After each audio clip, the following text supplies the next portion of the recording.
Hello everyone and welcome to another thrilling episode of the Azani Analysis. Today I'm bringing you a special first look at some of the most highly anticipated toys of the year, the LEGO Star Wars 2017 Summer Sets.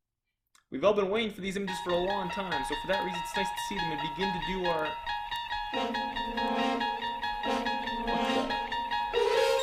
You unlock this door with the key of brick-based imagination.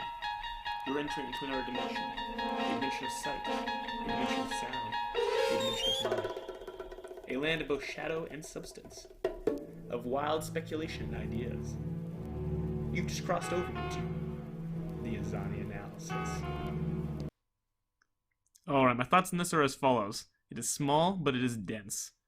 We got a nice constructible aspect in the speeder bike itself, and the set designers really did a really good job of making sure it looked like it was well filled out, and making sure there was a lot going on here, which is always greatly appreciated.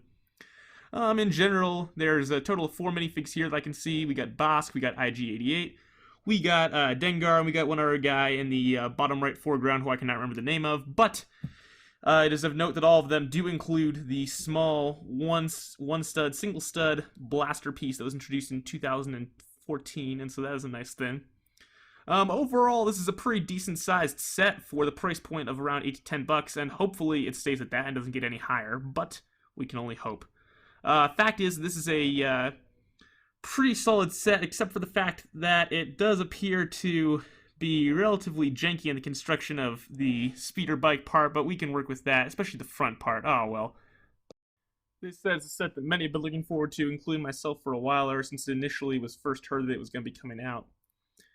It's the Jakku Quad Jumper from Episode 7, The Force Awakens, and interestingly enough, it's definitely not a rectangle. It's definitely not a cookie cutter set, which is something that's going to be heavily appreciated by many. Fact is that this is a set that comes with 5 minifigs, and it's a pretty big set overall, but it has some of the mannerisms and some of the pieces, I shouldn't say mannerisms, some of the pieces and techniques reminiscent of smaller sets, just that huge cockpit piece over the back cockpit area, and a lot of the fin pieces that stick out at various different angles from the sides. Overall, this is a well-built set, though. It's a somewhat convoluted build, but it's a nice set, and I'd heavily recommend it, personally. I think you should as well. This set is a fairly busy-looking set, and is, I would say, a pretty average set overall, but does appear to have some interesting notable parts to it, including some of those light gray arch pieces in the foreground, and some of those tan pieces that are just juxtaposed with that dark red. Looks pretty nice to me.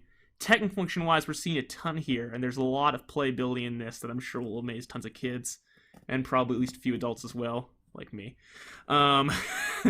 Overall, we see the umbilical cord monster, or the Rathtar, trying to kill and eat Chewbacca and Han as they try to escape from the Guavian Death Gang, and hopefully the umbilical cord monster doesn't get them before the Guavian Death Gang does, because that would really suck.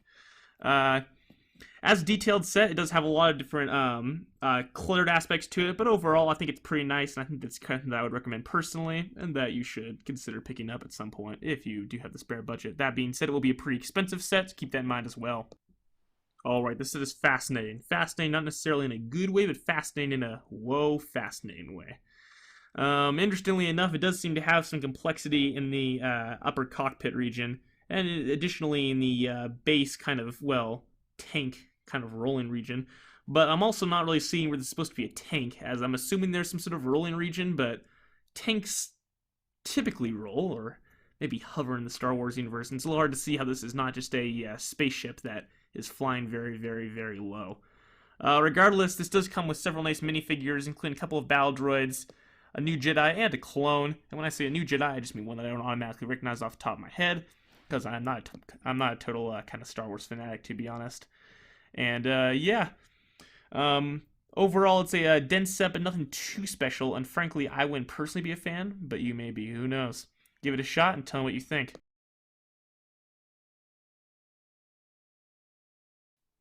This is the kind of set that I look at and I'm like, thank God LEGO still does LEGO Star Wars sets. It's a detailed set. It's a well put together set. Looks like it's a pretty complexly built set, especially with that lower cockpit area. And in general, is the kind of thing that just really shows off its creativity and shows off the real ingenuity of the designers.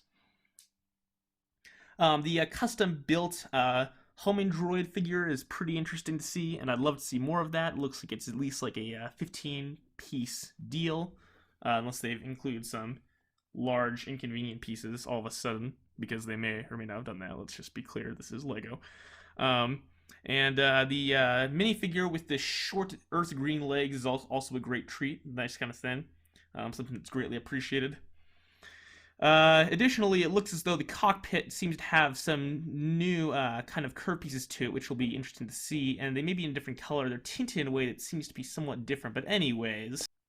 So I must say that I'm a little disappointed in this set. When I first heard about it, I was thinking of this wonderful, wonderful, simplistic set, the original Darth Vader transformation, which looks a lot like a 5-year-old's mock, but also looks a lot like an actual legit scene, a diorama, unlike the tchotchkes and overblown part count inflating things that are in most LEGO sets today. This set looks a lot more like a mess. It's really hard to see what they were going for, and frankly, what I really can see very clearly is the fact that there really doesn't seem to be a place for a lot of the minifigures, especially the Darth Vader and the Anakin minifig, to really go. It's crowded, it's dense, and it replicates the movie in a way that really makes it feel a lot more claustrophobic than it should. It's a lot of dark gray and light gray, and to its credit, there is a Technic function of some sort or appears to be at the base of the main construction, but that really isn't enough to redeem this set, and they probably could have made the design a little brighter without sacrificing the entire film's aesthetics, or the aesthetics of the film. That being said, it is a nice, interesting take, and I am curious to see what it's like, but I am pretty confused, and I feel as though, you may be too, especially after looking at this set for a few minutes. I'm still trying to see where everything would fit in, and I'm a little bit weirded out by the whole deal. Here we have a very dapper-looking Imperial Stormtrooper from the LEGO Star Wars Buildable Figures line, taking a cue from the Imperial Death Trooper that was released in the summer of 2016, this past year. Has some sort of brick-based element on its chest draped over, which looks very nice.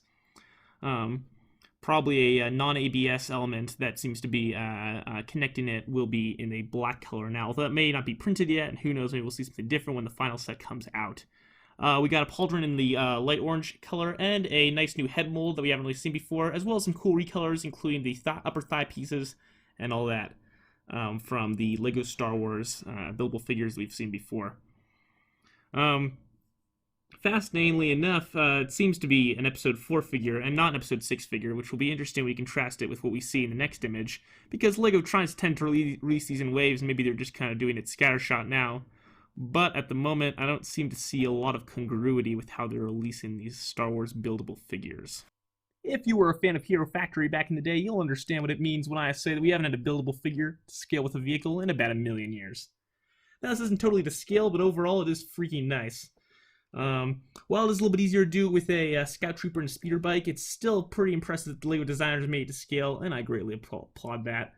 It's probably going to be a $50 to $60 set, based on the leaks we received, what I'm guessing personally, and 1014 probably indicates that it's going to be a 250 to 300 piece set, so wowee there.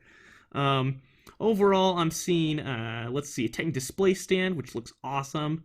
On the figure itself, I'm seeing the 2017 pin add-on from the winter of 2017 that was on sets like Shura Imwa and Baze Malbus. I'm seeing what may be a new shell or a new pin add-on on the thigh, on the left thigh right there. And I'm seeing what hopefully will be some sort of Kaiju fin backpack type thing on the back of the figure. Onto the vehicle itself, some nice Technic panels in a cool dark brown color, or sort of a bright brown color really. And some sort of trigger or holding section for a kid to grab onto, as demonstrated in the bottom right-hand corner. Right below the chassis, it's like directly below the confidential mark. There's some sort of thing to grab onto. Maybe it's a trigger, who knows? Maybe something unfolds. There's also a little bit of a shooting mechanism in the front with a bright red bullet type thing, one of those pin bullets. And what looks like a widened chassis in the back with a lot of Technic construction. The figure can grip on with some pins to the speeder bike itself, and the speeder bike includes some pieces that we haven't seen in a while, including some Technic pieces that are pretty rare. So overall, I'm pretty curious to see how this one pans out, and pretty psyched to see it. Hello everyone, and goodbye everyone. This has been Azani talking, and he is now signing out.